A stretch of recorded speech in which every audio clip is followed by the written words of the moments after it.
ကလည်းတီးကြီးမျက်စိရွာနေတယ်ကားပြီးနဲ့လမ်းမှာထိတွေ့တဲ့ရှဲကနေကလွယ်လုံးပတ်ဝန်းကျင်ကတိတ်ဆိတ်လုံးလာတယ်တီဟာတယောက်ကားစတီယာရင်ကိုတင်းတင်းဆုပ်ထားရင်မျက်ရည်တွေချားကလမ်းကိုခက်ခဲကြည့်နေရတယ်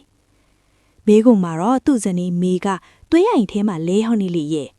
လွန်ခဲ့တဲ့နာရီပိုင်းကမှသူတို့နှစ်ယောက်နှုတ်ပတ်လဲနေတဲ့ပျော့ရွှင်စားတော့ခဲ့ကြတာဒါပေမဲ့ကန်ကြမာကမျက်နှာသာမပေးရဘူးအရှိန်ပြင်းနဲ့မောင်းလာတဲ့ကုန်းတင်ခါးကစီးကသူတို့ဘဝကိုရိုက်ချိုးဖြစ်လိုက်တယ်ကိုကျမကိုတခုကတိပေးမေကအသက်ကိုလူရှူရင်းအာယူပြောတယ်သူမရဲ့လက်အေးဆက်ဆက်လေးကတီဟာရဲ့လက်ကိုလာကင်နေကျမကိုဘယ်တော့မှမမေ့ပါနဲ့ပြီးတော့ကျမတို့ရဲ့အိမ်ဟောင်းလေးကိုပြန်သွားအဲ့ဒီမှာစကားမဆုံးခင်မှာပဲမေရဲ့လက်ကလေးပြုတ်ကျသွားတယ်တီဟာရဲ့အော်ဟိငိုကြွေးတန်ဟာမိုးတန်တွေကြားမှာပျောက်ကွယ်သွားခဲ့ရတယ်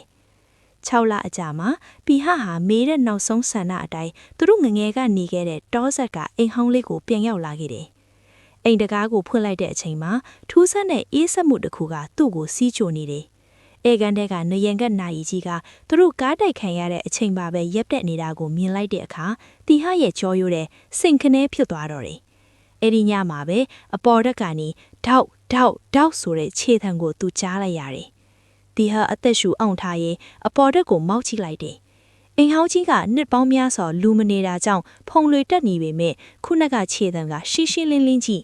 သူဖုံးမီအင်္ဂလိပ်ကိုဖွင့်ပြီးလေကားအတိုင်းဖြည်းဖြည်းချင်းတက်သွားခဲ့တယ်။အပေါ်တက်ကမေနဲ့သူနဲ့ငငယ်ကကစားခဲ့တဲ့အခန်းတကားကိုတွန်းဖွင့်လိုက်တဲ့အခါအခန်းထဲမှာဖုံတဆွန်းတလေတောင်မရှိပဲအရာအလုံးကအသည့်အတိုင်းပဲကတင်ပေါ်မှာတော့မေရဲ့ကိုတနတ်နဲ့သူရဲ့ရေမွေးနံ့ကတင်းပြတ်နေတော့မေရှိနေတာလား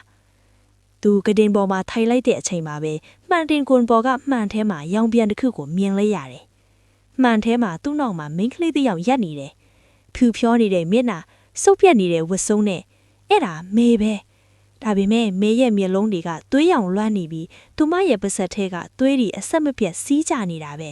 ။ကိုကျမကိုဘာလို့တက်ခဲ့တာလဲ။တီဟာတုံးလို့ခြောက်ချပြီးနောက်ကိုဆုပ်လိုက်တယ်။သူကားတိုက်တုံးကမေတီဆုံးသွားတာကိုမြင်ခဲ့တာပဲဒါပေမဲ့မေကဘာလို့သူ့ကိုတက်ခဲ့တာလဲလို့မြင်နေရတာလဲသူနောက်ပြန်ဆုပ်ရင်နရန်ကဘီရိုတစ်ခုကိုဝင်တိုက်မိပြီးအဲ့ဒီထဲကနေသွေးဆွဲနေတဲ့ diary စာအုပ်တအုပ်ပြုတ်ချလာတယ်စာမျက်နှာကိုဖွင့်လိုက်တဲ့အခါမြင်လိုက်ရတဲ့စာသားကတီဟ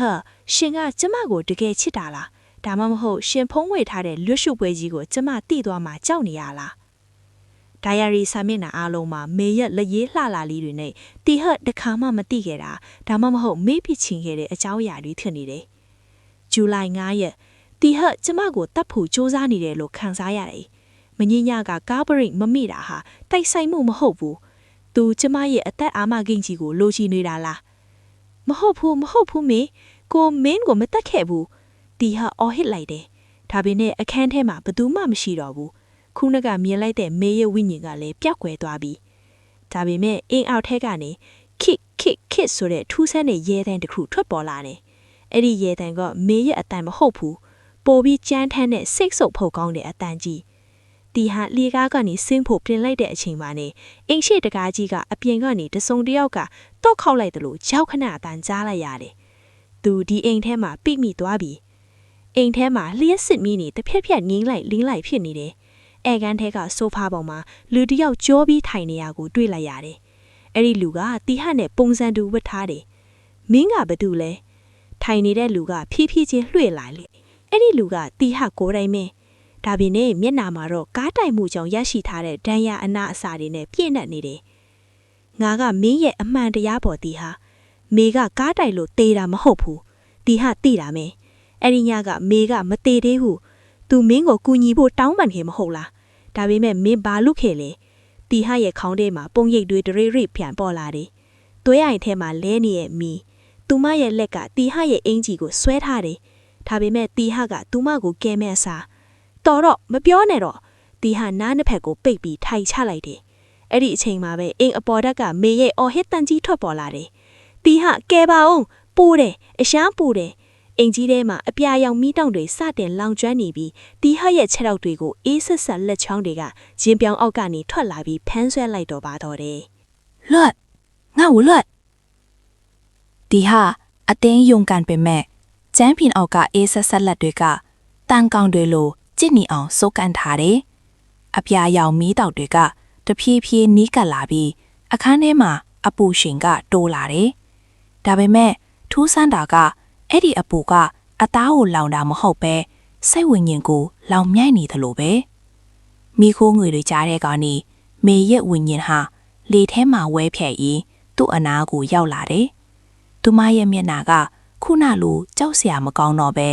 ဝမ်းနဲ့ကြေကွဲမှုတွေနဲ့ပြည့်နှက်နေတယ်ကိုကိုရှင်ကျမကိုကတိပေးခဲ့လေလေဘယ်တော့မှမမေ့ဘူးလို့တီဟာရဲ့ခေါင်းထဲကပုံရိပ်တွေပြန်ပွင့်လာတယ်အဲ့ဒီညကကားတိုက်ပြီးတဲ့နောက်တီဟာကားထဲကနေခက်ခက်ခဲခဲထွက်လာနိုင်ခဲ့တယ်မေကတော့ကားထဲမှာညက်နေတော့ကားစီတိုက်ကြီးကနေစီတွေရိုးစိတ်နေတာကိုသူမြင်နေမေကကိုကဲပါအောင်လို့အားကိုတကြီးတောင်းပန်ခဲ့တယ်ဒါပေမဲ့တီဟာအထက်ထိအချိန်မှာတွေ့လိုက်တာကမေရဲ့လက်ထဲမှာစုပ်ကင်ထားတဲ့သူ့ရဲ့ဖောက်ပြန်မှုအထောက်အထားနေပါတဲ့ဖုံပဲမေသားအသက်ရှင်သွားရင်သူ့ဘဝပျက်စီးတော့မယ်ဆိုတာသူသိလိုက်တယ်သူမေကိုကဲဖို့အချိန်ရှိပါသေးတယ်ဒါပေမဲ့သူနောက်ပြန်ဆုတ်သွားခဲ့တယ်မိတော့တွေကကားကိုဝါမျိုးသွားတဲ့အထိသူရက်ကြည့်နေခဲ့တာငါတောင်းပန်ပါတယ်မီငါကြောက်လို့ပါတီဟာရှိတ်ကြီးတငင်ငိုကြွေရင်းဝင်ခံလိုက်တယ်သူဝင်ခံလိုက်တဲ့ခဏမှာပဲခြေတော့ကိုဖမ်းဆွဲထားတဲ့လက်တွေပျောက်ကွယ်သွားပြီးအပြာရောင်မီးတွေကငြိမ်းသွားတယ်ဒါပေမဲ့အိမ်ကြီးကတော့ပုံမှန်အတိုင်းပြန်မဖြစ်လာဘူးနိုင်ရန်တွေကနေသွေးတွေစီးကြလာပြီးအိမ်ကြီးကကဖြီးဖြီးပြိုကျပျက်စီးလာတော့တယ်ဒီဟာပြိုကျနေတဲ့အိမ်ကြီးတွေကနေအသက်လူပြီးအပြင်ကိုပြေးထွက်လာခဲ့တယ်